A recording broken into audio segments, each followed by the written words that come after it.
안녕하세요. 꿈을 꾸고 있는 여러분. 한동안 잘 지내셨나요? 꿈의 여행의 수필 작가 KMJ입니다. 요즘 가을의 날씨가 좀 쌀쌀하네요. 이럴 때는 식사도 든든하게 하고 따뜻한 차 마시면서 몸을 따뜻하게 해주는 것이 좋을 것 같네요.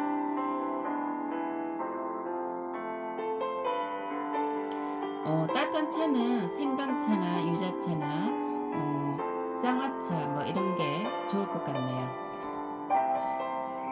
그러면 오늘 또 책 속으로 들어가 볼까요? 오늘의 주제는 인생의 질을 결정짓는 한 가지에 대해서 알아볼까요?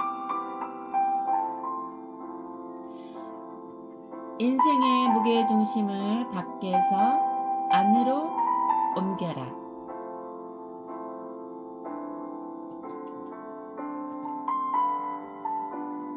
입니다. 그러면 책 속으로 들어가 볼까요?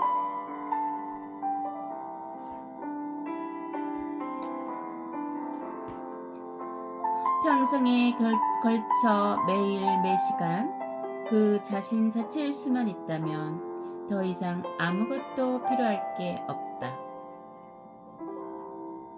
인간은 자신의 타고난 탁월함에 따라 가장 적합한 것을 선택할 수 있다. 인생을 향유하는 방식은 세 가지가 있다. 첫째, 재성적 즐거움. 먹고 마시는 일, 소화, 휴식, 수면 욕구 등등. 둘째, 육체적 즐거움. 산책, 달리기 등 각종 운동 등등등. 넷째, 정신적 즐거움.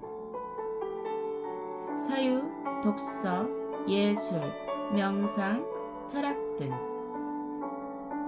쇼펜하우어는 세 가지의 즐거움을 모두 알았다.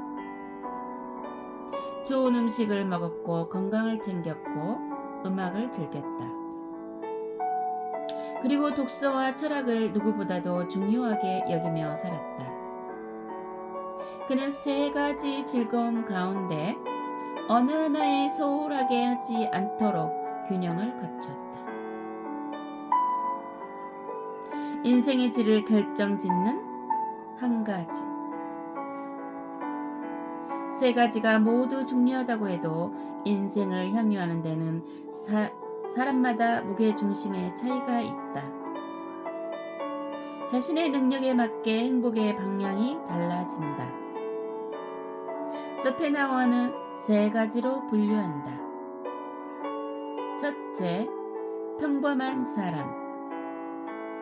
무게중심을 바깥에 놓고 만족을 추구한다. 예를 들어 소유물이나 지위, 이성과 자식, 친구나 사교계 등에 의존하기 때문에 만족은 외부에 의존한다. 둘째, 정신적인 수준이 보통인 사람. 실용학문에서 즐거움을 찾기 때문에 무게중심이 밖과 안에 걸쳐 있다. 식물학, 광물학, 물리학, 천문학, 역사학 등을 통해 대부분 즐거움을 얻지만 가끔 취미로 그림 연습을 하면서 불만족을 채운다. 셋째, 정신적인 능력이 탁월한 사람. 가장 고상한 향유 방식을 통해 무게의 중심을 완전히 자신 안에 둔다. 사물의 존재와 본질 자체에 관심을 갖고 예술, 문학, 철학을 통해서 자신의 견해를 만들어 간다. 정신적으로 고상한 욕구가 없는 사람은 자유로운 여가 시간에 이상적인 것에서 즐거움을 느끼지 못해 무료함에서 빠져 밖으로 나간다. 하지만 곧 현실에서 피곤함을 느끼게 된다. 쇼펜하우어는 이런 사람을 속물로 칭한다. 정신력이 압도적으로 발달한 사람은 따분함을 모르며 늘 새로운 관심과 풍부한 생각에 활기차고 의미 있는 생활을 즐긴다. 더 배우고 연구하고 생각하려는 욕구가 강할수록 여가 시간에 혼자서도 마음껏 자유를 즐길 수 있다. 인간의 인생을 향유하는 방식, 즐기는 것은 각자의 취향과 능력에 따라 달라진다. 아리스토텔레스가 행복은 여기에 있다 라고 말하고, 소크라테스가 여가를 인간의 소유물 중에서 가장 아름다운 것이라고 칭송했는데, 행복한 시간은 노동하지 않는 자유시간이다. 아리스토텔레스가 강조한 행복한 삶이란 아무런 방해를 받지 않고 유능함을 펼칠 수 있는 삶의 의미는 세 가지 향유 방식 가운데 아무런 방해를 받지 않고 자신의 탁월함을 발휘할 수 있는 것을 선택해야 한다는 것이다. 이것이 행복의 조건이다. 가장 행복한 삶은 철학자의 삶이다. 즉, 지적인 능력이 풍부하여 스스로 사색하면서 판단하는 군주같이 유아 독종 같은 삶을 살아가면서 이 세상을 다양하게 볼 수 있는 시각을 갖춘 사람을 말한다.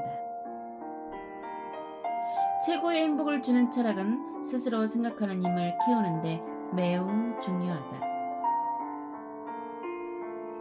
타인에게 방해받지 마라.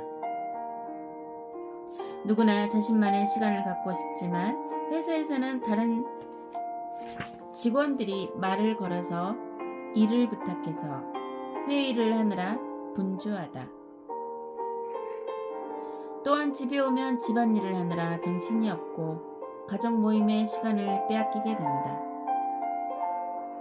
이뿐만 아니라 휴일에는 하루 종일 유튜브나 여러 가지 방송을 보느라 시끄럽고 산만한 시간을 보내게 된다. 대중음악뿐만 아니라 자극적인 기사는 우리의 신경을 지나치게 자극하는 경우가 많다. 어릴 때는 혼자 있으면 무섭고 불안했지만 나이 들면 혼자 있는 시간이 편안하다. 20대와 30대에는 경력을 쌓고 경험을 넓히기 위해 사람들을 만나느라 정신이 없다. 그러나 40대부터는 어느 정도 여유도 있고 사회적으로 자리를 잡아서 혼자만의 시간을 보낼 기회가 생긴다. 자신이 소중하게 생각하는 것에 대한 선택과 집중이 필요할 때다. 40 이후부터는 삶의 무게중심을 점차 밖에서 안으로 옮겨야 한다. 즉, 자신의 내면을 더 성찰하여 자기를 더 깊이 알아가야 한다. 무게중심이 바깥에 있는 사람은 출세, 승진, 명예, 부호 등을 추구하며 각종 모임 등에 빠져서 즐거움을 추구하지만 무게중심이 안에 있는 사람은 혼자 있는 시간을 가지면서 개인적인 취향에 따라 예술, 시와 문학, 철학 등을 가까이 하게 된다.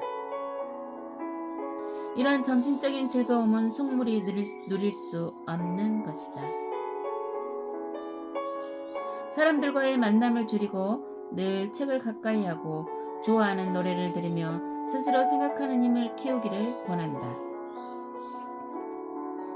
기회가 되면 미술 전시회나 연주회를 찾아서 최고의 예술가가 만들어낸 작품을 감상하며 인생의 고뇌에서 벗어나는 시간도 가지면 좋다. 혼자서 산행을 하며 자신을 만나는 훈련도 해야 된다. 고독은 나의 진정한 모습을 들여다볼 수 있는 것이다. 마음부터 어느 누구한테도 방해받지 않는 잔잔함을 스스로 찾도록 해야 할 것이다. 쇼펜하우어는 말했다. 다른 사람들을 우리가 아니라 그들로 생각하는 것이 익숙해질 것이다.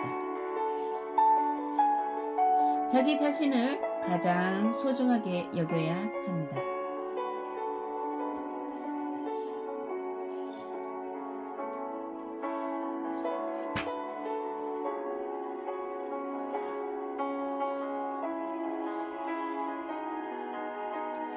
네, 책의 내용은 여기까지입니다. 책을 보면서 마음의 양식을 키워가는 계절이 되시길 바랍니다. 그러면 다음 시간에 다시 만나요.